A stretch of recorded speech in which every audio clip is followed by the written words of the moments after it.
सबसे पहले आप सभी को मेरा प्यार भरा नमस्ते। मेरा नाम है मनीषा बजवाल और आप सभी का स्वागत है मेरे YouTube चैनल में देवभूमि उत्तराखंड की इन खूबसूरत सी वादियों से। तो दोस्तों, आज के व्लॉग की शुरुआत हो रही है सुबह 9 बजे से और अभी जो है मैं और दीदी जा रहे हैं काफ़ी दिनों बाद जंगल की तरफ। और अभी जो है क्योंकि खेत के काम लगभग पूरे हो गए हैं और थोड़ा बहुत घर के पास वाले खेतों का काम रह गया है गेहूँ की बुआई का, तो वो भी कल या परसों तक हो ही जाएगा।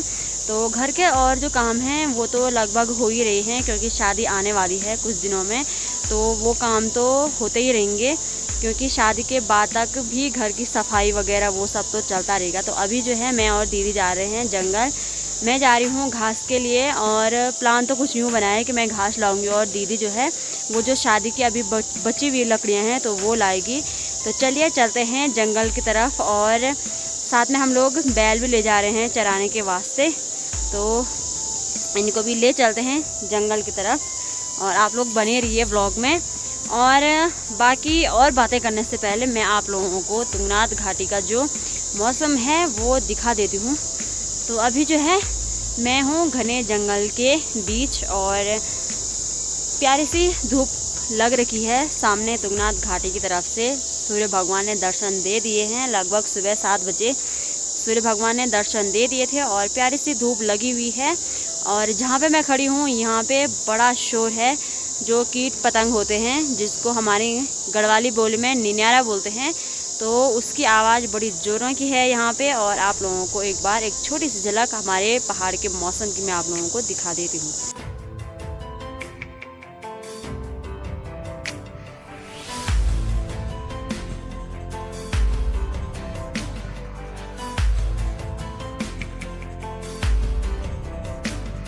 तो अभी हम लोग जिस जगह आए हैं वहाँ अभी धूप नहीं निकली है और यहाँ से जो है गदेरा ही गदेरा है पूरा। आजकल जो है बारिश कम हो गई है तो यहाँ का पानी बिल्कुल कम हो गया है और यहाँ पे जो है हमारे बैल पी रहे हैं अभी पानी। तो दीदी चली गई है आगे की साइड, मतलब आगे चली गई है और बैल अभी पीछे से पीछे हैं और मैं इनसे भी पीछे हूँ। तो बाकी अभी देखते हैं अगर और लोग भी आते हैं लकड़ियों के लिए, शादी की लकड़ियों के लिए तो ठीक, नहीं तो हम इनको यहीं पे स्टोर करके रखेंगे और बाद में शादी के बाद जब भी हम लोगों को टाइम लगेगा तो तब ले जाएंगे।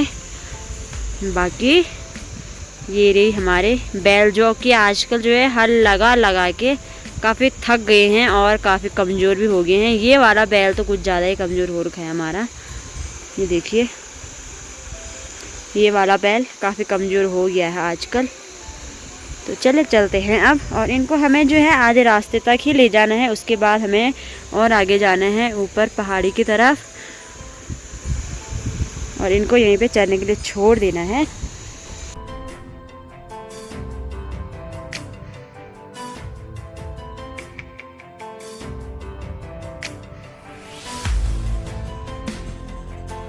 बात कर ही रही थी और 2 लोग और आगे हैं जिनकी पीठ बल काम करने के लिए बहुत खुजली कर रही है। बहुत पसंद है बट मेहनत करना, तो प्योर पहाड़ी इनको बोलते हैं। कोई भी काम बोलो हर काम कर लेते हैं। तो जीजू भी आ गए हैं और साथ में हमारे देवर जी भी हैं, तो वो भी आ रहे हैं। और हमारे बैल जो है इतने थक गए हैं आजकल कि ये चलने का नाम नहीं ले रहे हैं। और ये आ गई बैल मीमा, ये आ गए वह हमारे बैल। अभी दीदी और जीजू लोग उस साइड गए हैं, वो लोग लकड़ियाँ ले आएंगे। जीजू तो खाली आए हैं ऐसे गश्त मारने के लिए और मैं जो है यहाँ पे घास निकालूंगी। बाकी दीदी बैलों को भी वहीं ले गई है और पहले मैं घास निकाल लेती हूँ, उसके बाद आप लोगों से बातें करती हूँ। तो घास निकालने से पहले मैं सामने का जो व्यू है वो आप लोगों को दिखा देती हूँ। वैसे जो लोग पहाड़ी होंगे उनको तो ये सब देखने की आदत ही है, मतलब रोज़ ही देखते हैं, उनके लिए कुछ खास नहीं है। लेकिन जो लोग बाहर से हैं, जो अदर स्टेट से मेरी ब्लॉग देखते हैं, तो उनके लिए ये वाला जो सीन है ना वो बहुत गज़ब का सीन है। तो आप लोग भी ज़रा ध्यान से देखिए और मन लगा के देखिए क्योंकि सामने का व्यू बहुत गज़ब का है। तो अभी आप लोग ये देख सकते हैं सामने जो दिख रहा है, ये नीचे ये वाला है उशाड़ा गांव, जो हमारा गांव है। और ठीक सामने ये तो हमारे पड़ोसी गांव हैं यहाँ के, करोखी हो गया, यहाँ पे तो करोखी गांव पड़ता है, लेकिन उस साइड के जो गांव हैं, जो जगह है वहाँ का मुझे पता नहीं है। लेकिन जो यहाँ से जो व्यू है, प्रकृति का जो नज़ारा है वो बहुत ही ज़्यादा खूबसूरत है। आप लोग देख सकते हैं दूर दूर की जो पहाड़ियाँ हैं वो यहाँ से दिख रही हैं, जो कि बहुत गज़ब का व्यू बनाती हैं। तो अभी यहाँ इस साइड धूप नहीं लगी है, जबकि उस साइड अभी पूरी धूप निकल चुकी है, जो कि प्रकृति की सुंदरता में चार चांद लगा रहे हैं।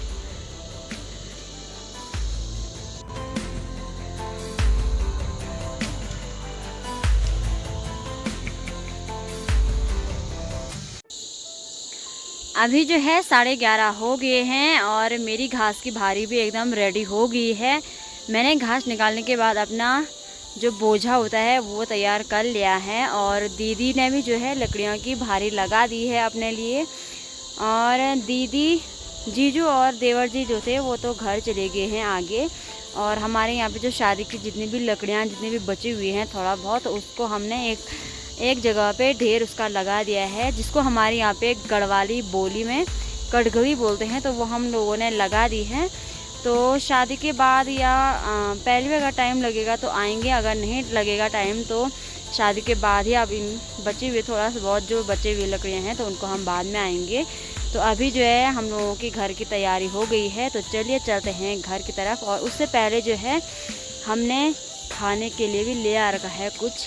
हम लोग जहाँ भी जाते हैं अपने लिए थोड़ा बहुत खाना पीना तो रख ही लेते हैं। तो आज सिर्फ एक सेब हम लोगों ने रखा है, क्योंकि काम ज़्यादा था नहीं यहाँ जंगल में, आज तो सिर्फ एक ही सेब रखा है। तो हम पहले उसको खाएंगे, उसके बाद हम घर की तरफ रवाना होंगे। क्या हो? और आप लोग देख सकते हैं कि दीदी की भारी कैसे लगी है और दीदी भारी के साथ कैसे लग रही है। तो एक झलक आपको दीदी की दिखा देती हूँ। तो ये आप लोग देख सकते हैं दीदी की भारी भी एकदम रेडी है, और दीदी ने अपनी भारी को वहाँ से उठा के यहाँ तक ले आई है। तो पहले हम लोगों ने जो सेब लिया रखा है तो पहले उसको खा लेते हैं, उसके बाद चलते हैं घर की तरफ। और दीदी की भारी एकदम गजब लग रखी है। तो ये देखिए,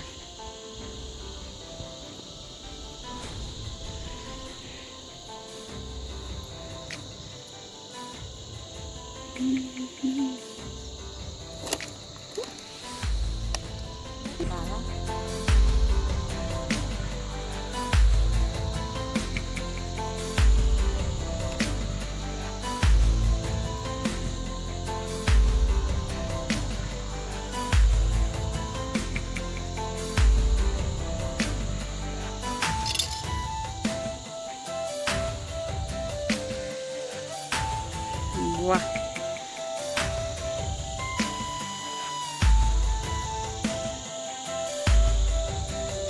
अभी शाम के 4:30 हो रहे हैं और मैं घर से गांव के खेतों की तरफ गई थी। थोड़ा सा न्यार बचा हुआ था हमारा खेत में, तो मैं उसको लेने गई थी आज, क्योंकि कल जो है कल का जो बोझा था उसमें अगर मैं इसको रखती तो वो बहुत ज़्यादा हो जाता और बहुत भारी हो जाता, क्योंकि गांव से और घर तक की जो दूरी है, जो चढ़ाई है वो बहुत ही ज़्यादा है। तो इस वजह से कल मैं इसको पूरा नहीं ले पाई थी घर तक।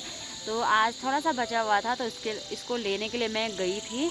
तो अभी जो है गांव से मैं आधे रास्ते तक घर वापस आ भी गई हूँ, और गांव की तरफ जो है धूप छिप चुकी है, और आप लोग देख सकते हैं कि ताला की तरफ अभी भी धूप है। तो ये बात है। और आजकल एक और बात है, आजकल जब से मैंने व्लॉगिंग करनी शुरू करी है तो ऐसा होता है कि जब भी मेरे पास टाइम होता है तो काम के बीच बीच में मैं थोड़ा बहुत व्लॉगिंग कर लेती हूँ, और जब मुझे अपने काम से फुर्सत मिलती है तो थोड़ा बहुत मैं जल्दी जल्दी अपने व्लॉग एडिट कर लेती हूँ। तो इस चक्कर में जो है आजकल मैं अपने दोस्तों से, रिश्तेदारों से मेरी जो है थोड़ा कम बात होती है। तो जो लोग ऐसा सोचते हैं कि मनीषा कॉल वगैरह नहीं करती है, बातें नहीं हो पाती हैं जिनसे, तो वो लोग ज़रा ये बात गौर से ध्यान में रखिएगा कि ऐसी बात है। तो इस वजह से मैं कॉल नहीं कर पाती हूँ, किसी से बात ज़्यादा नहीं कर पाती हूँ। तो ये बात है। और अभी चलती हूँ घर की तरफ, क्योंकि अभी दीदी का कॉल आ रहा है कि वो जा रही है फिर से शादी की लकड़ियों के लिए, क्योंकि पड़ोस की एक दीदी है तो वो कह रही हैं कि चलिए अभी उनको टाइम होगा तो वो अभी आ रही हैं। तो वैसे तो हम लोगों का प्लान ये था कि आप शादी के बाद ही जाएंगे, लेकिन अभी जो है दीदी उनके साथ जा रही है क्योंकि उनको जंगल जाने के लिए अभी कोई दोस्त नहीं मिला, क्योंकि अभी शाम के टाइम हम लोग अकेले नहीं जा सकते हैं जंगल, तो इस वजह से दीदी को उनके साथ जाना पड़ रहा है। तो ये बात है। अब चलती हूँ घर की तरफ, क्योंकि अभी जो है आजकल जितना भी न्यार है जो हम लोगों ने घर पे खेतों से घर हम लोगों ने रखा है घर पर, तो उसको अभी स्टोर करना है। उसके जो ढेर लगाना होता है तो वो लगाना है। तो चलिए चलते हैं अब घर की तरफ। अभी मैं घर आ गई हूँ और अभी आप लोग देख सकते हैं सनसेट होने ही वाला है। और अभी जो है इतना जो सूखी घास है जिसको न्यार बोलते हैं, तो न्यार अभी इतना लगाना बाकी है इस वाले ढेर में। तो अभी हम पड़ोस की दीदी हैं तो वो लगाएंगे ढेर, तो आप लोग बने रहिए ब्लॉग में। तो इतना सारा न्यार अभी लगाना है, तो ये बात है। बाकी अभी इतना काम बाकी है और सनसेट होने वाला है।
तो अभी जो है शाम के 5:48 हो गए हैं और न्यार का टान भी हम लोगों ने लगा ही दिया है और अंधेरा होना, हल्का हल्का अंधेरा होना शुरू हो गया है। तो दीदी ने टान लगाया, मतलब हमारे गढ़वाली बोली में इसको टान बोलते हैं, तो दीदी ने टान लगाया। तो अगर दीदी ब्लॉग देख रही हैं तो उनको बहुत बहुत धन्यवाद। और चलिए अब अंधेरा भी होना शुरू हो गया है, तो आज के इस ब्लॉग को यहीं पर एंड करती हूँ। आशा है कि आज का ब्लॉग आप लोगों को काफ़ी पसंद आया होगा। ब्लॉग पसंद आया हो तो लाइक शेयर और कमेंट ज़रूर करें। जो लोग मेरे चैनल पर नए हैं तो प्लीज़ चैनल को सब्सक्राइब भी करें। मैं मनीषा बजवाल मिलती हूँ आपको अपने अगले इंटरेस्टिंग ब्लॉग के साथ। तब तक के लिए जय देवभूमि, जय उत्तराखंड।